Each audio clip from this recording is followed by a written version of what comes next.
Yeah, no.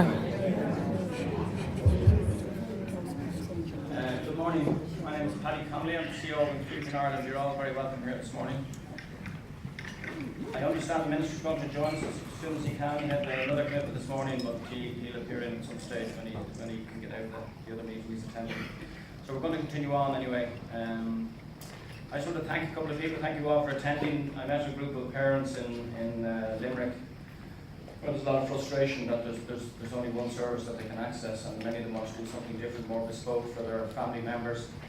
And as part of that conversation, I was telling them there was a commitment in the programme for government for a task force on personalised budgets within the first 3 months of the lifetime of the government. So we discussed the prospect of having a seminar like this for 20 or 30 people, or 40 even, if we were lucky.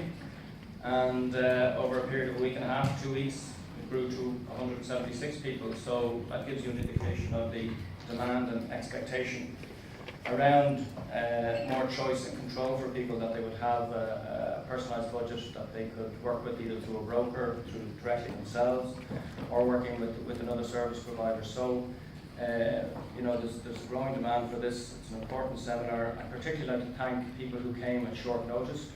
Family members who are speaking today, who I know have to make arrangements for their family members at short notice to come up, and many of you as well, but also our colleagues from the UK, Simon Duffy and Judy, thank you very much for coming at very short notice.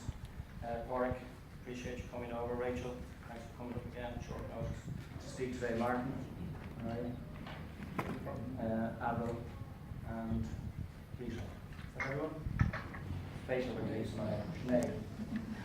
Thanks very much. So, I'm going to introduce Pat Clark. I also want to thank Pat Clark and the Board of Down Syndrome Ireland staff for coming in together with us on this at very short notice also. And Pat's going to make the opening remarks. One last thing, the event is being recorded. If for some reason you don't want your face on video, you need to let us know. And I'd just like to thank Niamh and Thomas, who are doing the recording today. And as I say, just make them aware if you don't want your face covered on videotape. So we'll go up on Inclusion Ireland's website and various other Down Syndrome Ireland's website and various other forums. So, Pat.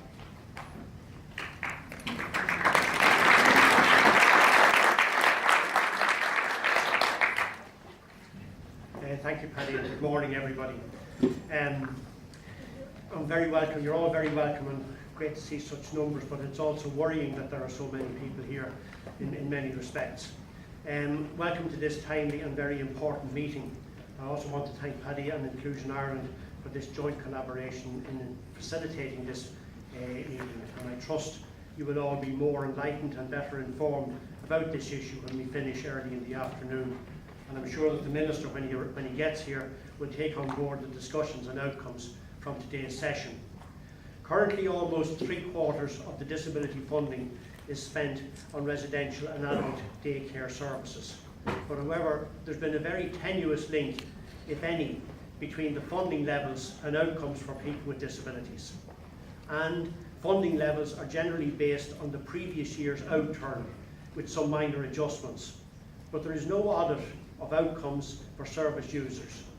And look, we all know about the one-size-fits-all, and this is what we offer, take it or leave it syndrome, and the service that is on offer. In terms of implementing individualised support services for people with disabilities in Ireland, Ireland is supposed to have the late mover advantage, and should have benefited from the accumulated knowledge of those countries and those places that have previously gone down this route and learned from their mistakes. However, for late mover, read no mover.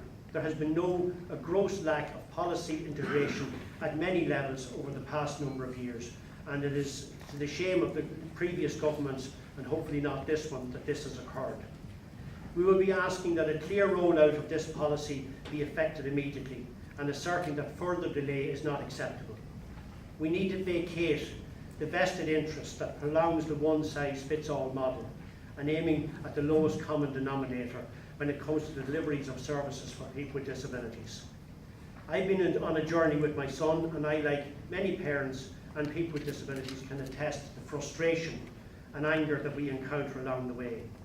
As Ireland moves at a snail's pace towards the ratification of the UN Convention on the Rights of Persons with Disabilities, we have been assured that Ireland will not ratify the Convention until it can guarantee its implementation of the Convention. So it is absolutely vital that people with disabilities are accommodated with personal budgets so that they can exercise their own will and preferences and make the choices that they need and are entitled to make in the running of their own daily lives. So with this, I open the conference, and I look forward to hearing what all the speakers have to say later as the morning progresses. Thank you.